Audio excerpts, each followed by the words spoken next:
Orang juga bertanya, kalau lembaga zakat kan dia menghimpun zakat, menghimpun infak seperti itu, kok bisa gaji, uangnya dari mana? Seperti kok sampai mungkin bisa nih bikin gedung-gedung, punya fasilitas-fasilitas, ada klinik itu sebenarnya dari dananya dari mana Pak? Pos. Maka bagi para donatur ataupun masyarakat yang menitipkan kepada kita, entah itu zakat, infak ataupun dana-dana kemanusiaan, ya pastikan yang menerima itu orang fundraising Solo Peduli gitu kan. Iya.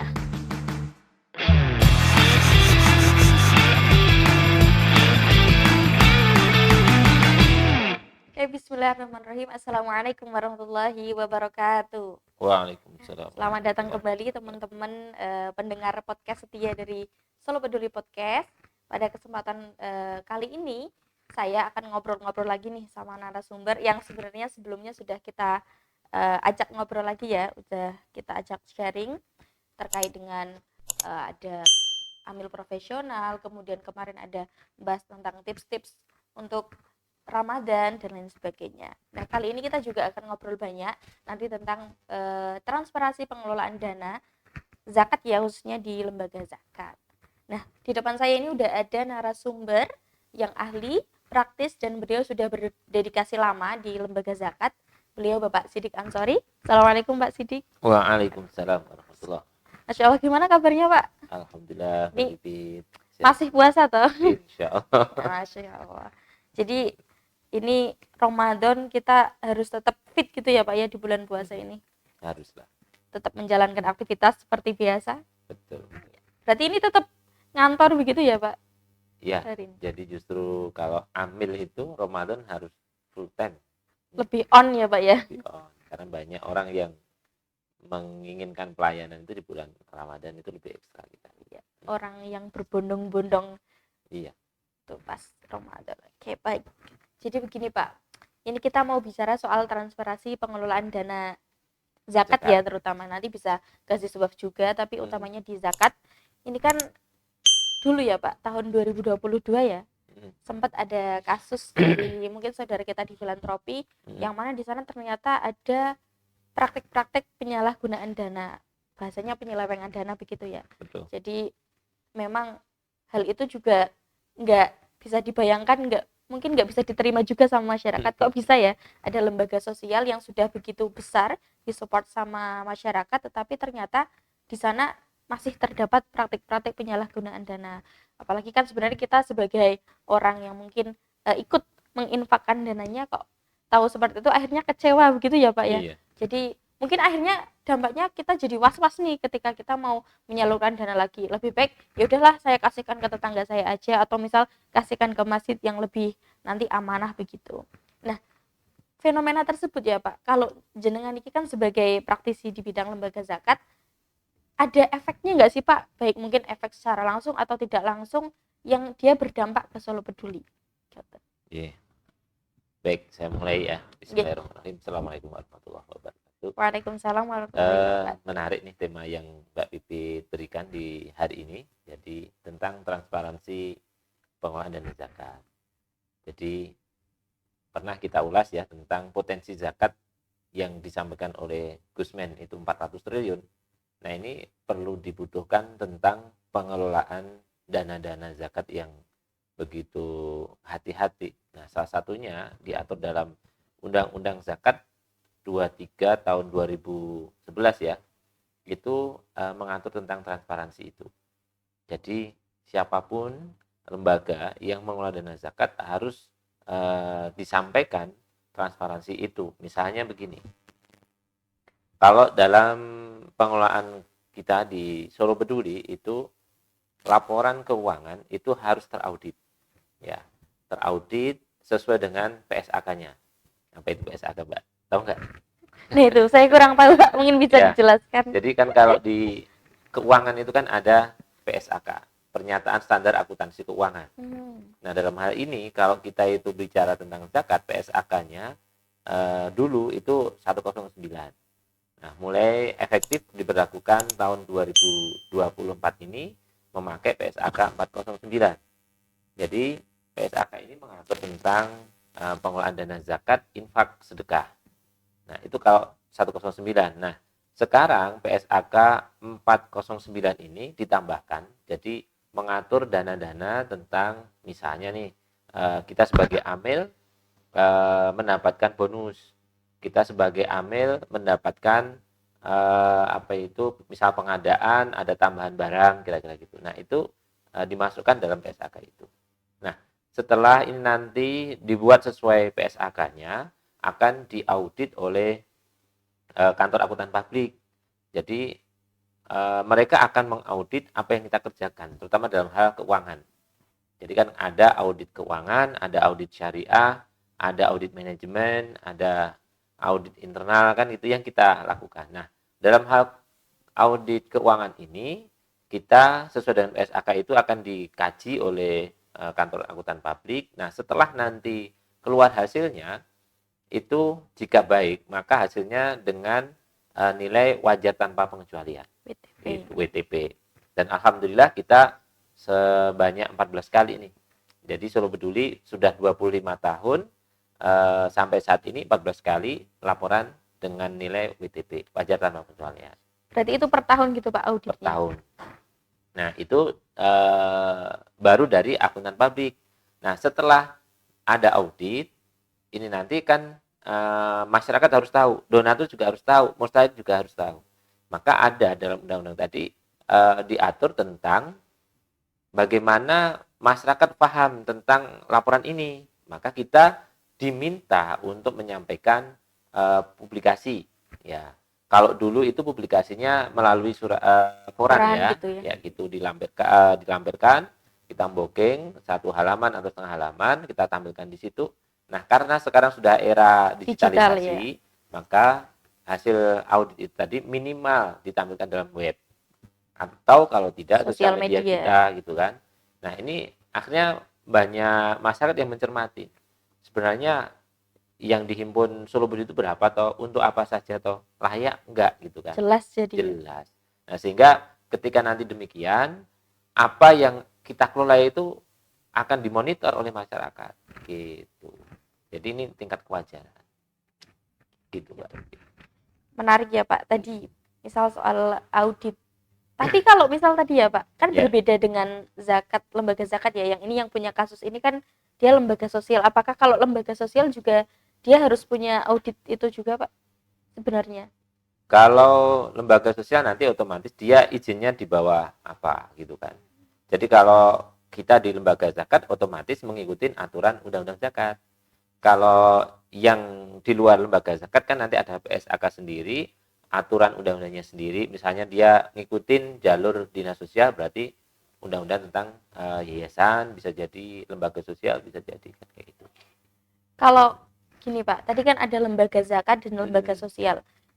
Ini beda nggak sih Pak aturan dari pemerintahnya? Barangkali mungkin sebenarnya yang menaungi lembaga zakat itu siapa dan yang menaungi lembaga sosialnya itu siapa? Apakah dia mungkin sama-sama dari Kemenak atau dari Kemensos atau seperti apa? Kalau kita itu belum mengelola dana zakat, otomatis kita dalam bentuk mungkin yayasan ataupun perkumpulan ya, itu nanti sesuai dengan regulasinya. Ada yayasan berarti nanti kita ketika mengelola dana-dana sosial itu nanti berarti izinnya mengikuti regulasi dinas sosial.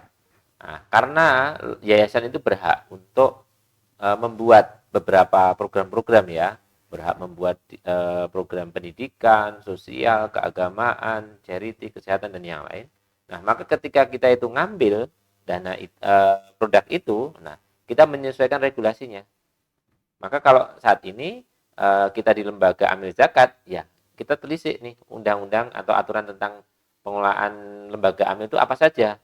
Apakah ada undang-undangnya, apakah ada kepresnya, menteri apa itu keputusan menterinya. Nah, itu kan nanti kita olak-alik nih, kita pelajari, kita taati. Nah, maka kemarin pernah saya singgung tentang 3 taat itu ya, taat regulasi, NKRI sama syar'i kan. Nah, ini menjadi sebuah cara kita untuk melakukan pengelolaan amil zakat melalui Solo Peduli ini benar-benar profesional begitu.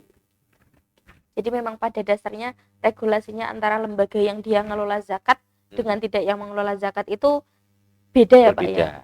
Jadi akarnya juga sudah beda. Sudah berbeda otomatis. Jadi nggak bisa disambungkan, mungkin teman-teman kalau yang masih ragu ya. Kemarin kan mungkin kasusnya itu kan di lembaga sosial, berbeda Mm-mm. dengan lembaga zakat yang mungkin Mm-mm. tadi disebutkan, misal contohnya Solo Peduli, ternyata mereka juga sudah menerapkan standar, Mm-mm. ada audit ya Pak ya, tadi Iya. WTP sekian belas kali, 14 kali ya Mm-mm. Pak, selama 25 tahun ini, dan juga mungkin Betul. adalah upaya-upaya yang lainnya. Tapi sebelum itu Pak, tadi kita kembali ke awal ya, pertanyaan awal. Ini secara tidak langsung berdampak nggak sih Pak, fenomena tadi itu, Mm. kasusnya lembaga filantropi lain itu berdampak Ya, nggak ke Solo Peduli?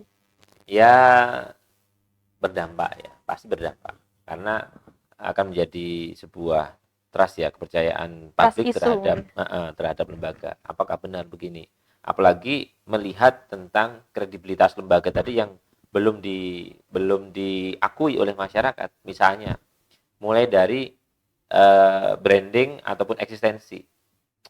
Yakin nggak nih ketika saya mengeluarkan dana zakat ke lembaga ini? Kayaknya sering tutup kantornya gitu kan. Iya. Nah, ataukah mungkin bagi donatur yang dia itu sudah apa namanya mengeluarkan dana banyak itu, saya kok setiap donasi sekian juta, puluhan juta, bahkan miliaran, tapi kok nggak kelihatan nih aktivitasnya, kira-kira gitu ya.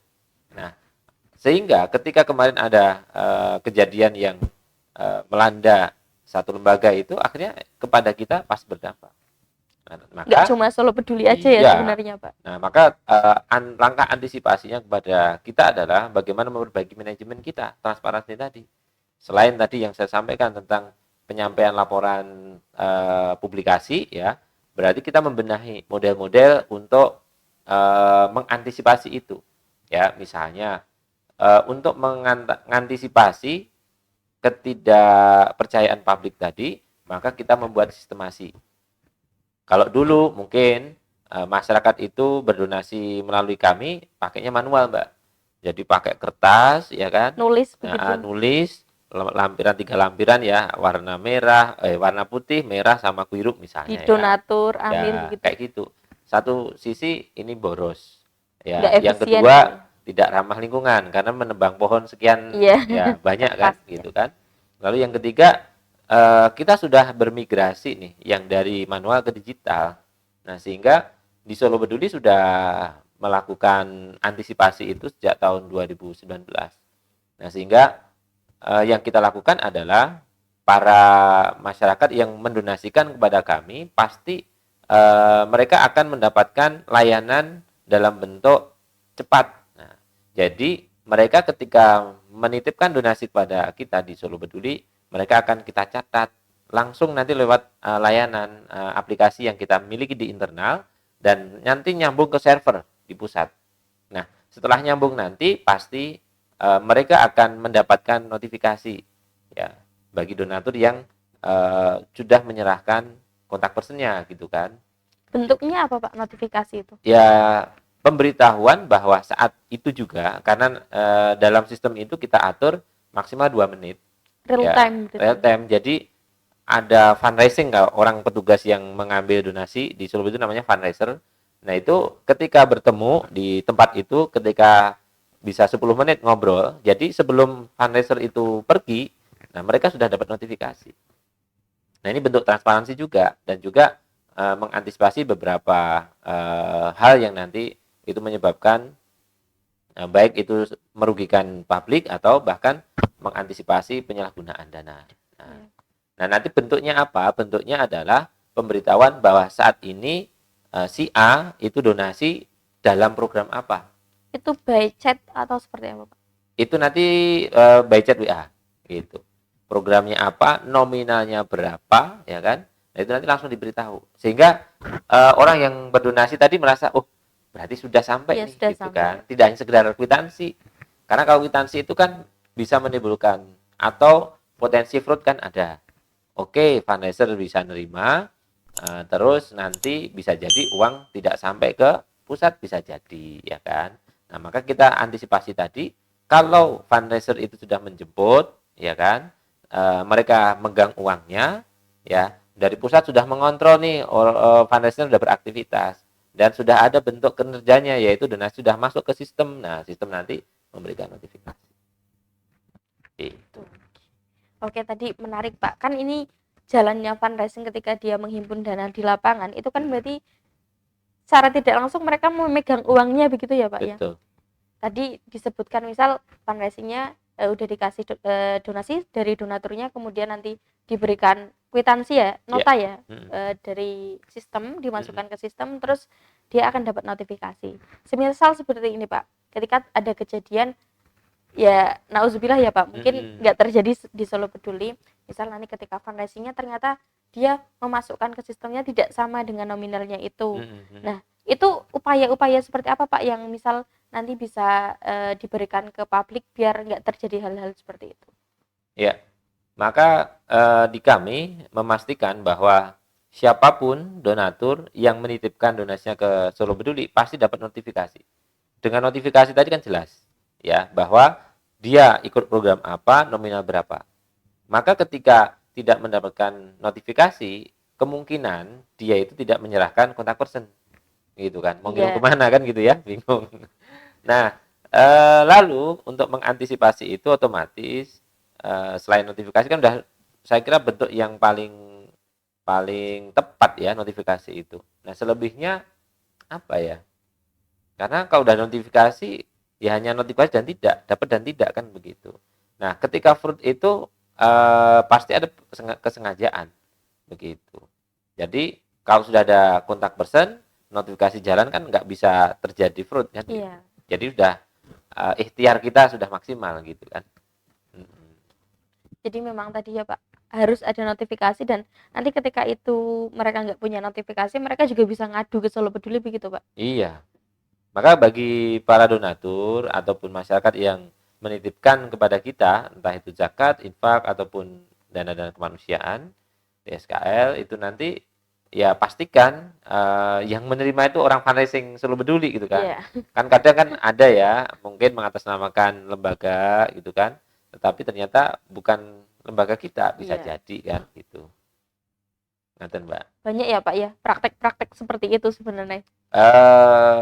Saya tidak bisa ini ya memastikan, tetapi ada yang demikian. Karena kan sering ya terjadi, bahkan isu belakangan ini kan ada kontak person yang di-share kemana-mana di beberapa grup itu ketika kontak ke seseorang mengatasnamakan takmir masjid. Apalagi sekarang momentum puasa. Iya. Banyak orang yang berderma kan. Ketika ini dikontak, ngaku ya kan biasanya kan sekarang teknologi sangat membantu. Artinya apa? Ketika Mbak Pipit itu sudah dipegang kontak personnya kan di profiling kan bisa tuh. Di profilingnya diambil dari get kontak ataupun yang lain. Nah, ini siapa toh? Karena itu nanti diambil dari sosial medianya. Nah, nanti dikontak, saya dari takmir masjid A. Ya, kayak bisa. Nah, maka biar nanti mengantisipasi ini ya kita harus melakukan beberapa hal, salah satunya menjalankan SOP, lalu berikutnya servisnya yang jelas, lalu adalah pelaporan. Nah, pelaporan tadi dalam bentuk notifikasi. Berarti teman-teman mungkin yang mau menitipkan tadi dana-dana kemanusiaan bisa lebih cerna ya, nanti lebih mencerna lembaga-lembaga mana yang sudah patut kita tadi ya salurkan dananya. Maksudnya nanti ketika mungkin tadi ada lembaga-lembaga yang ternyata mengatasnamakan saja, tetapi itu sebenarnya bukan amil sebenar-benarnya di lembaga itu ya Pak ya. Takutnya nanti ternyata cuma mengatasnamakan, ngambil dananya aja dan dia tidak masuk ke lembaga yang disebutkan. Mungkin teman-teman lebih selektif dalam memilihnya, terus dipastikan kalau itu benar-benar lembaga yang berizin tentunya ya Pak. Iya. Jadi kalau untuk antisipasi itu kan, jadi misalnya nih ada masyarakat tuh yang percaya untuk menitipkan ke orang yang bawa proposal ke rumah, ya kan, bawa peci pakai sarung itu kan biasanya terhipnotis dengan apa itu penampilan dari apalah pesantren ataupun yang lain. Nah, tetapi yang harus kita waspadai adalah dana itu benar-benar dipakai apa tidak, kan gitu. Iya. Nah, ketika nanti tidak, berarti kan sangat mungkin kan itu nanti pasti melanggar syariat. Ya, padahal dalam pengelolaan ini kan semuanya punya tujuan yang baik. Mulai dari target ini sebenarnya untuk kemaslahatan umat yang seperti apa toh? Gitu. Maka kalau nanti ada penyalahgunaan ini nanti berarti peluang untuk kita memperbaiki negeri ini, masyarakat ini akan terputus gitu. Jadi efeknya malah jangka panjang ya. Niatnya kita berderma, ternyata karena kita salah ngambil tangan untuk Menyumbat maksudnya akhirnya kan. menyalurkan akhirnya menyumbat. Yang awalnya membantu ternyata malah mungkin menimbulkan masalah-masalah baru yang akhirnya nggak sampai tuh amanahnya yang kita inginkan. Ini Pak, tadi kan jenengan ngobrolin soal ada ya laporan audit itu nanti kita publish ke sosial media ataupun ke website. Kemudian tadi ada mungkin nota itu berarti pakainya sistem ya Pak? Awal inputnya. Nota dulu pakai manual 3 lembar, Iya. sekarang sudah pakai print portable. Itu berarti inputnya itu dari sistem atau? Dari sistem aplikasi fundraiser ya. Jadi setiap fundraising nanti akan menginstal aplikasi itu. Jadi buka aplikasi Mbak Pipit donasi, nanti saya ketik di sini deng deng deng deng, nanti langsung kita sambungkan ke print portable. Jadi nanti dapat kayak di kita beli-beli di toko yang berarti modern gitu kan, langsung dapat nota kayak gitu. jadi fakturnya sudah melalui sistem, jadi dia akan Iya. terinput langsung ke pusat gitu Langsung ya Pak. pusat. Berarti peran teknologi itu sangat membantu ya Pak dalam proses untuk transparansi ini. Misal tadi audit udah dipublish di sosial media, di website, terus habis itu juga ini ya penggunaan sistem ini untuk mengurangi fraud, ada notifikasi di WhatsApp.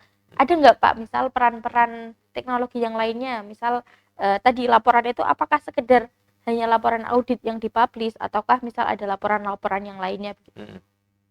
Ini menarik. Jadi sekarang kan kita berbicara tentang milenial dan Gen Z ya, Iya, yang mana dominan. mereka itu memiliki sifat atau memiliki karakter itu yang tidak konsisten pilihannya. Jadi mereka itu pengen coba-coba. Nah, maka menarik tadi kalau yang saya sampaikan di awal tadi bagian dari layanan kita yang offline. Iya. Nah, yang online itu kita pakai QRIS atau langsung buka web, nanti kan ada rekening-rekening yang bisa diakseskan gitu. Iya. Nah, itu langkah-langkah mudah untuk berdonasi ke Solo Peduli. Lalu bentuk transparansi yang lain ketika mereka itu bergabung, mungkin kalau Gen Z itu mencoba-coba donasi 5.000 lewat QRIS ataupun bahkan 2.000, kan ada pernah kita itu ngelihat di rekening kita itu kan ada yang 2.000, 5.000, kecil-kecil itu kan. Sedekah subuh gitu Tapi kalau ceritanya. banyak itu rutin kan luar biasa Iya. akumulasinya. Nah, mereka akan mendapatkan laporan-laporan yang berbasis program. Jadi misalnya nih, kita setiap bulan itu juga akan menyampaikan tentang capaian misalnya ambulans. Iya. Jadi kita punya 5 ambulans yang kita kendalikan. Berapa penerima manfaat ambulans? Gitu. Kita punya program beasiswa. Aktivitas penerima beasiswa apa saja toh, gitu kan. Selain jumlah, kalau mungkin jumlah mungkin sudah biasa. Nah, aktivitasnya apa? Lalu ketika kita punya pesantren, kira-kira pesantren ini nilai value-nya apa, ya kan? Adakah yang itu menjadi daya tarik dari masyarakat yang itu mereka tidak mengecewakan, akhirnya dia itu saya nitip donasi untuk pesantren ternyata seperti ini, kan begitu. Nah, ini bentuk sebuah transparansi pengelolaan dana yang kita tafsirkan selain hanya laporan PSAK 409 yang diwujudkan laporan keuangan tadi. Ya. Gitu. Jadi memang banyak ya Pak ya mungkin wujud-wujud upayanya dari Solo Peduli untuk transparansi pengelolaan dananya ya, nanti masyarakat bisa akses itu di sosial media ataupun di websitenya Solo Peduli begitu. Betul. Ya. Mungkin kalau misal fundraising juga nih Pak, misal Ya. ketika dia menghimpun dana ya secara langsung ketemu dengan donatur, apakah dia mungkin ketika tadi ketemu donaturnya juga bisa nih kasih report-report ke donatur atau enggak ada prosedur-prosedur seperti itu? Pasti kita sampaikan. Jadi ada donatur yang memilih tentang beasiswa. Maka ketika mereka itu mengambil satu anak asuh misalnya, akan kita sampaikan ketika secara reguler itu kan ada laporan 3 bulan, 6 bulan. Nah, maka ketika tidak reguler pasti kan kita nyampaikan. Seorang fundraiser juga harus paham tentang penguasaan layanan donatur. Salah satunya ketika donatur milih beasiswa terhadap anak A misalnya. Nah, fundraiser juga harus mengetahui reportnya. Progres anak ini kayak apa toh? Dulu ternyata anak yatim, tidak terurus. Setelah 1 bulan di pesantren kita, ini alhamdulillah anak sudah mulai ada perkembangan. Mulai rajin sholat misalnya kan. Terus nanti ketika sudah sekian tahun, mungkin akan kita lihat progres prestasinya. Kalau sebulan 2 bulan kan belum. Nah, Maka itu bentuk dalam kita itu mengupdate kepada donatur yang sifatnya layanan itu tadi. Tadi Pak nyambung laporan 3 bulanan, 6 bulanan yang dimaksudkan seperti apa Pak itu? Jadi 3 bulan, 6 bulan, bahkan juga 1 tahun itu bagian dari progres mustahik yang kita kelola ya. Dalam hal ini beasiswa. Jadi kadang orang ataupun donatur itu menginginkan ada perkembangan after before-nya kelihatan ketika dia itu menyumbang untuk program beasiswa si A ini gitu kan. Apa gunanya kalau saya hanya donasi tapi tidak ada reportnya? Jangan gitu kan. Nah, maka untuk penguatan kami sebagai bentuk loyalitas donatur kepada kami, maka kita sampaikan. Jadi mulai kita perlihatkan profil keluarga dia. Anak tadi profilnya, keluarganya, lalu kondisi rumahnya seperti apa. Itu mungkin baru pengenalan, ta'aruf ya. Nah, nanti setelah 3-6 bulan kita sampaikan, adakah perkembangannya. Mungkin kalau yang SMP ada mungkin baru Iqra 5, Iqra 6, sekarang sudah khatam, barangkali kan sudah Al-Quran, khatam sekian kali. Nanti mereka ternyata di sekolahannya memiliki potensi apa, punya prestasi apa. Gitu. Jadi kalau nanti kita membuat sebuah potret, target di SMP itu hafal 3 juz minimal atau 5 juz, ya nanti sudah capainya berapa.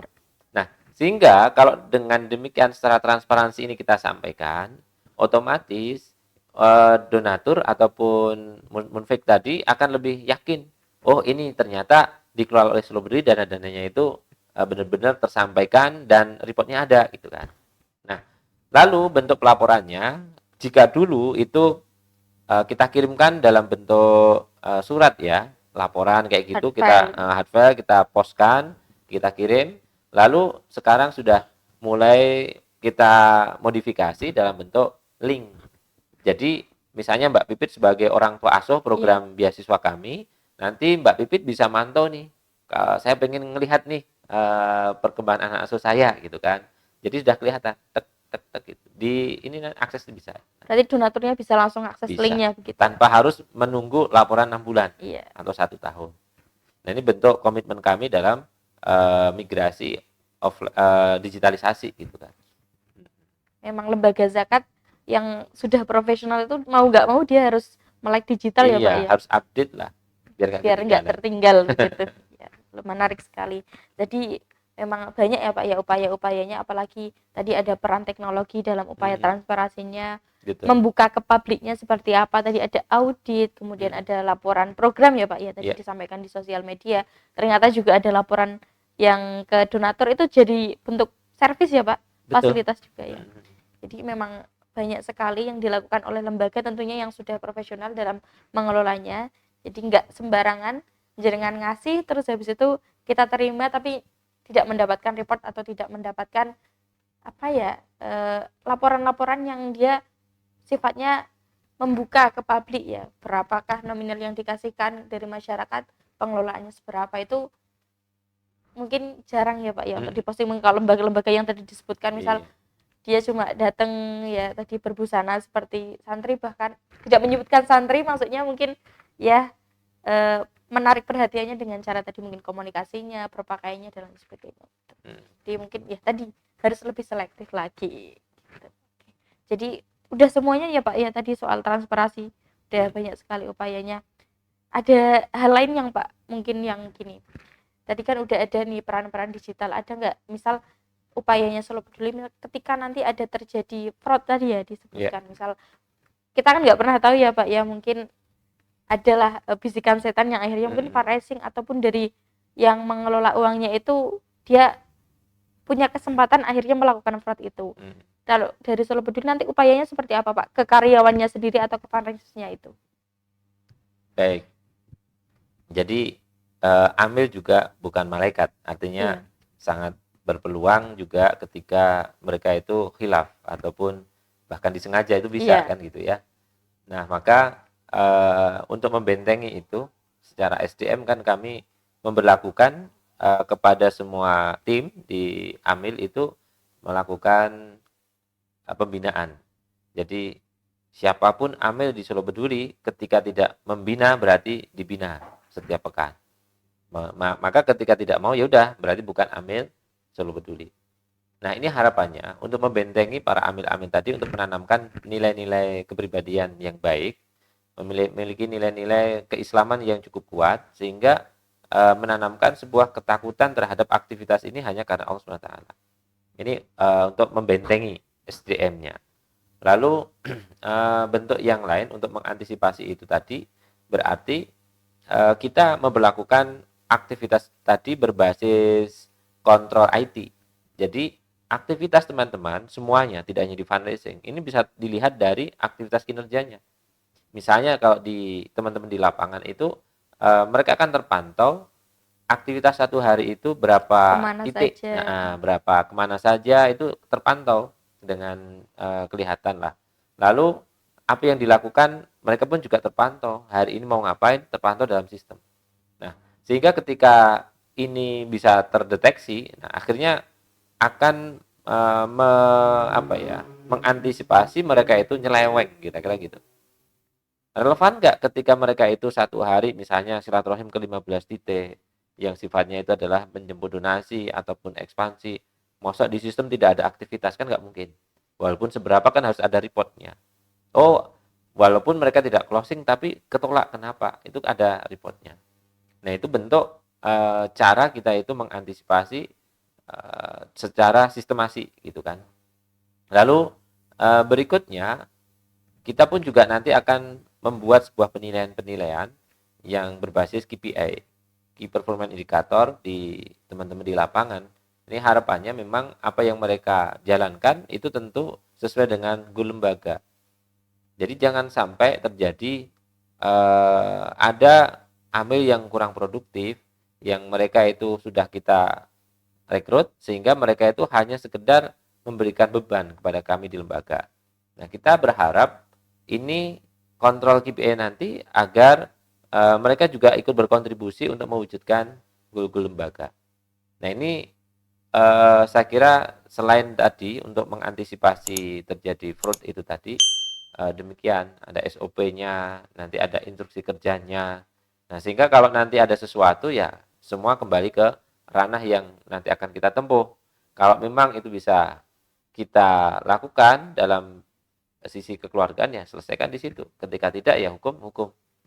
Di Surabaya juga pernah mengalami begini. Pernah ada yang karyawan itu keluar ya masih mengatasnamakan Solo Peduli gitu kan. Menghimpun di luar. Menghimpun di luar itu juga pernah terjadi. Tahun berapa itu ya? Sampai ratusan juta itu. Kami pun juga dikomplain sama para donatur ini. Wah, Solo Peduli begini gitu kan. Nah, kita akhirnya juga menyampaikan di koran waktu itu, menyampaikan bahwa si A ini sudah keluar dari Solo Peduli sejak kapan kira-kira gitu. Nah, maka untuk saat ini kita berhati-hati benar terkait dengan potensi-potensi kekhilafan amil karena kita juga semuanya manusia. Gitu. Saling kontrol ya kan. Sistem tadi kan juga fungsinya saling kontrol dan sistem bukan hal yang paten. Sistem itu harus tumbuh berkembang. Ya. Karena sistem buatan manusia, maka ketika kita itu membuat sistem juga harus tumbuh antisipasi. Karena kalau nanti ini dijalankan terus pasti ada titik lemahnya. Ya, maka kita terus berkomitmen untuk migrasi digitalisasi ya, ini dalam rangka berbenah lembaga kita. Berarti kalau di Solo Peduli sudah ada tindakan yang tegas ya Pak ya, ketika nanti ada karyawan-karyawan mungkin yang melakukan fraud, itu sudah pencegahannya juga sudah disusun dengan skema-skema yang mungkin disesuaikan dengan regulasi yang ada. Tadi misal disebutkan ada bisa, kalau misalnya tidak bisa kekeluargaan harus secara hukum dan lain sebagainya. Berarti sudah ada tindakan tegasnya. Iya. Nah, di aturan kepegawaian kami itu sudah diatur ya tentang antisipasi fraud SDM. Juga termasuk apa yang dicanangkan oleh Dewan Pembina, Dewan Pengurus, Pengawas itu semuanya komitmen tentang pertama kedisiplinan, yang kedua kejujuran. Tidak melihat dari nilai berapapun. Walaupun hanya 10.000, 20.000 ketika tidak jujur ya mereka sudah harus ada kena sanksinya gitu. Dengan mustahik aja nggak jujur, atau dengan donatur aja nggak jujur, apalagi dengan mustahik, kira-kira Iya. gitu ya. Ini Jadi memang sudah banyak ya Pak ya upaya, baik dari tadi ya, SDM-nya, kemudian nanti fasilitas ke donaturnya, itu semuanya sudah mengarah ke bentuk transparansi tadi ya, ya. pengelolaan dananya. Mm. Gimana dana ini dikelola secara transparan, secara profesional, sehingga nanti dia amanah ya Pak ya, tersampaikan sesuai akad-akadnya dan dikelola dengan skema-skema yang pasti memberikan bermanfaatan untuk umat. Mm. Oke.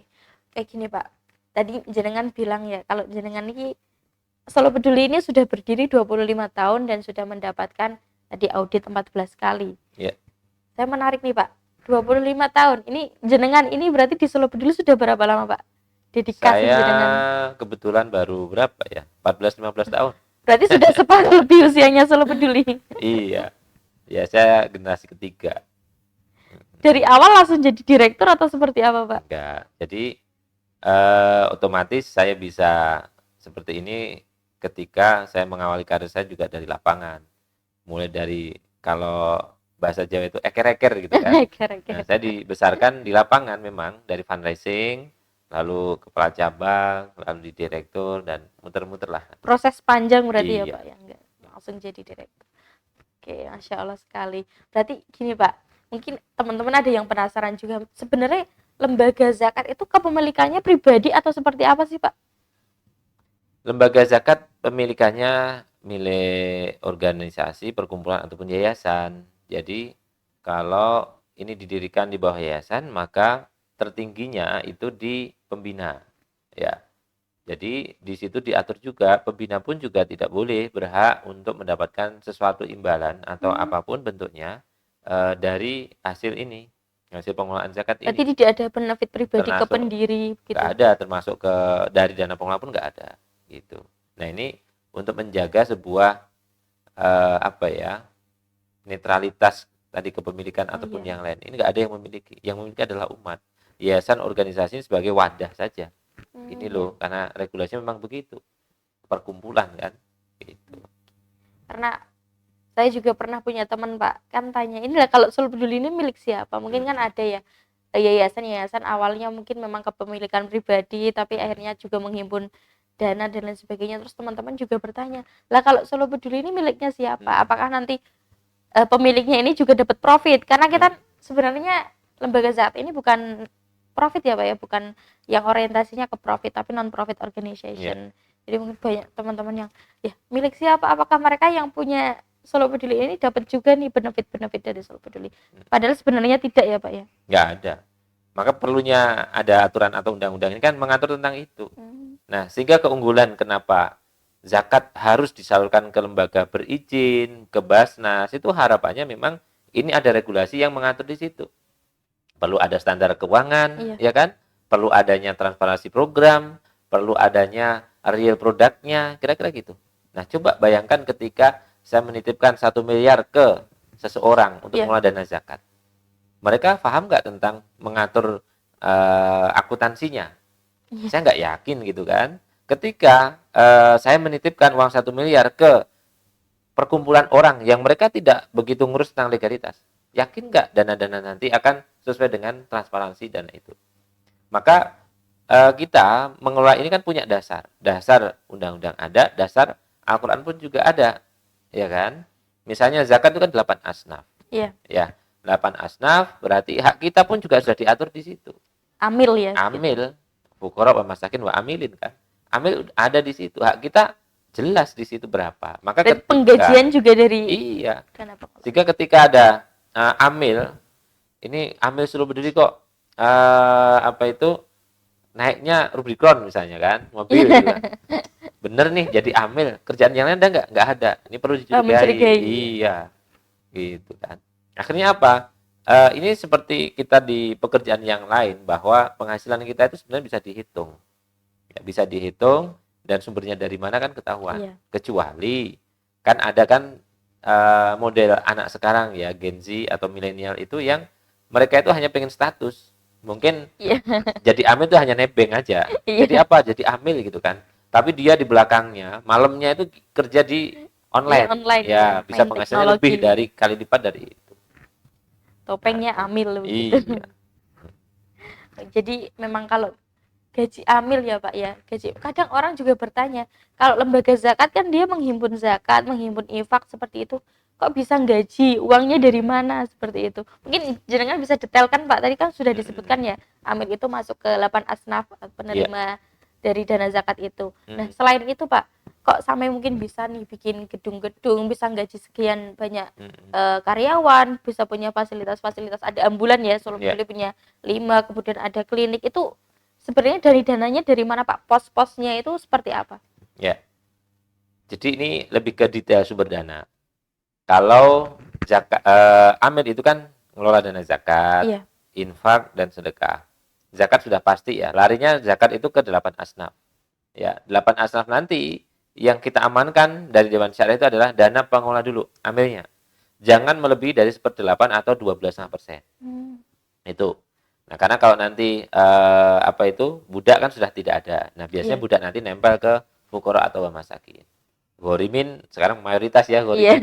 Jadi di kita mungkin ada nggak yang terbebas dari hutang, kan kayak nggak ada. Nah, Iya. kayak gitu ghorimin kita pun juga harus selektif. Ghorimin dia hutang untuk apa? Kalau hutang untuk kebutuhan-kebutuhan sekunder itu nanti tetapi kalau dia hutangnya untuk primer, beli beras, terus untuk sekolah anaknya, itu kita prioritaskan. Nah, pembagiannya 8 asnaf. Lalu kalau itu zakat ya, kalau infak itu nanti ada 2 macam. Infak itu ada yang infak umum atau infak terikat. Iya. Gitu kan. Nah, kalau infak terikat otomatis mengikat kemana? Ya, kayak tadi misalnya ada infak untuk beasiswa. Berarti ketika masyarakat itu ikut program beasiswa, berarti donasi ini langsung diposkan ke dana beasiswa. Gitu kan. Lalu ketika dia itu ikut ke program ambulan, berarti sumber dana itu dari ambulan masukkan ke pos dana ambulan. Gitu, nggak boleh dicampur-campur. Iya.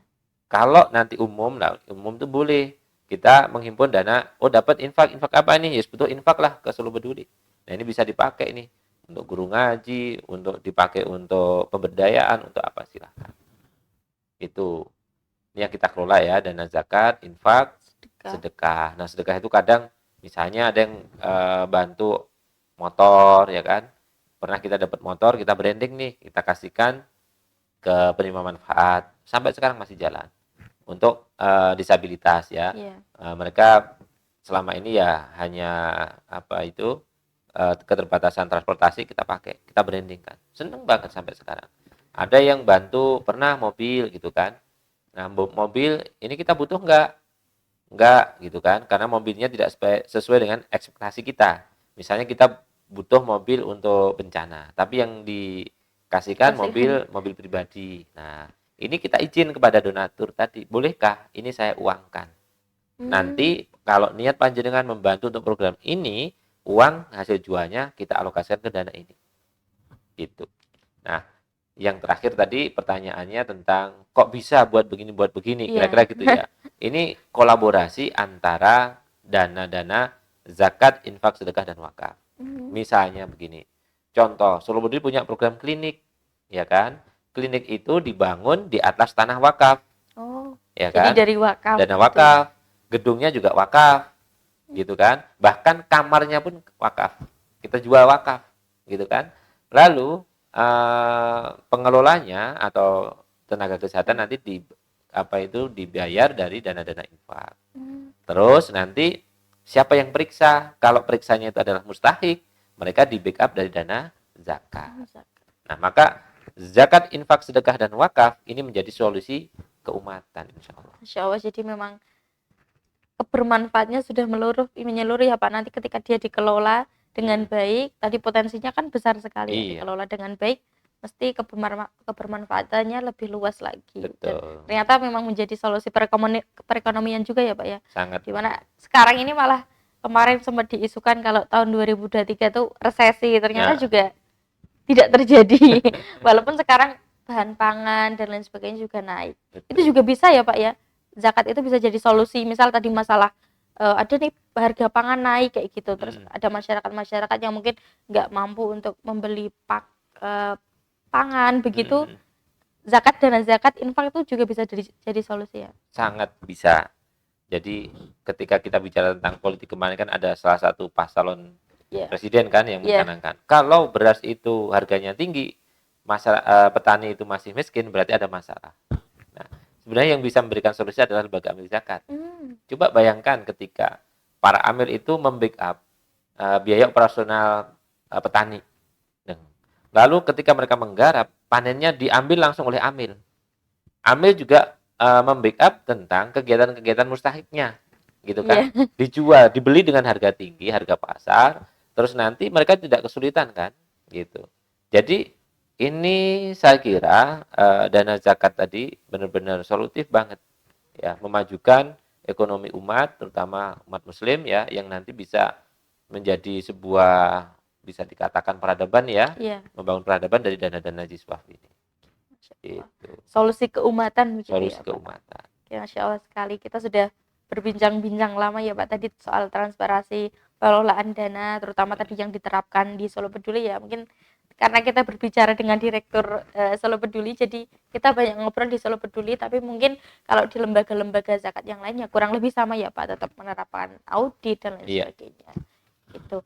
Mungkin ini Pak, sebelum kita closing, jenengan mungkin mau kasih himbauan ke teman-teman biar nanti mereka lebih berani lagi untuk bisa zakat ataupun infak sedekah ke lembaga ya, yang mana yaitu efeknya kemarin trust isu nih, wah mending tak kasih tetangga yang udah pasti saya tahu kondisinya daripada saya kasih lembaga zakat kalau ternyata nanti dananya nggak dikelola dengan baik malah dibuat pribadi atau lain sebagainya. Mungkin bisa kasih himbauan ke teman-teman gimana Pak? Baik. Jadi teman-teman semuanya, di Solo Peduli sejak awal sampai sekarang rekening tidak ada yang atas nama pribadi. Solo Peduli semua berarti. Pasti namanya Yayasan Solo Peduli atau Yayasan Solo Peduli Umat. Tidak pernah ada atas nama pribadi. Ini salah satu langkah kita bagaimana mengelola lembaga ini dengan penuh tanggung jawab dan profesionalisme. Lalu yang berikutnya adalah kami mengedepankan tentang transparansi pelaporan. Maka secara periodik kita akan menyampaikan progres-progres dari semua yang kita kendalikan. Baik internal manajemen, laporan keuangan kami sesuai dengan aturan keuangan, akuntansinya, lalu otomatis pengelolaan pengendalian dari program itu sendiri. Ya, sesuai dengan asnafnya apa tidak. Ini kita kedepankan untuk benar-benar hati-hati. Nah, dengan demikian, teman-teman semuanya tidak akan ragu lagi ketika mempercayakan donasi zakat infak sedekahnya ke Solo Peduli.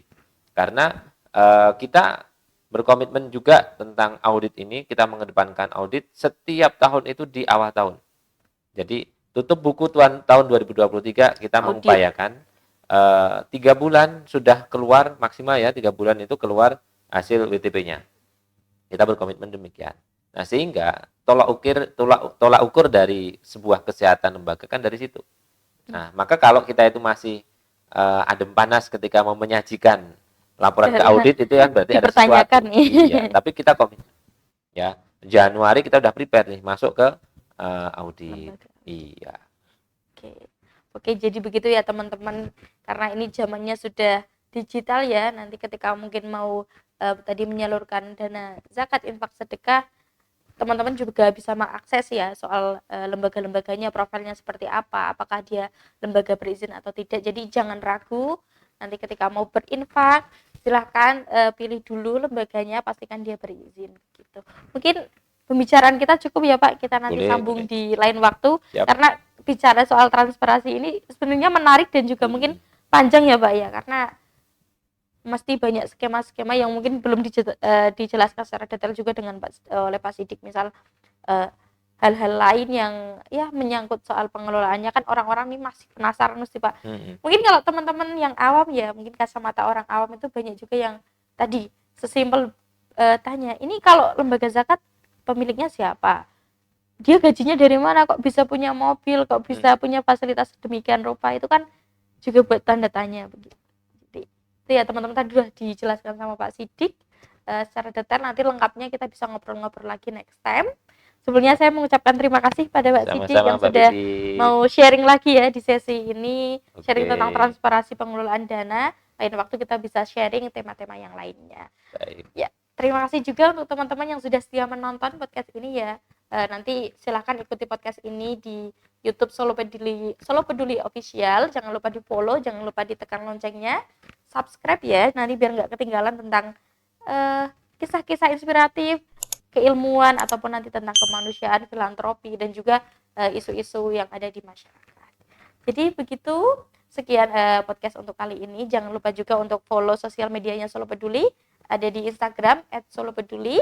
Nah, teman-teman juga yang mau berkolaborasi ya, ini momennya Ramadan mungkin bisa juga cek di website kita, ada di www.solopeduli.com, dan juga nanti bisa kita kasih link ya di deskripsi, barangkali nanti teman-teman mau menilik dulu sosial media kita dan juga website kita. Oke, itu saja. Saya Pipit selaku host mengucapkan terima kasih dan mohon maaf. Selamat menunaikan ibadah puasa. Wassalamualaikum warahmatullahi wabarakatuh. Waalaikumsalam warahmatullahi wabarakatuh.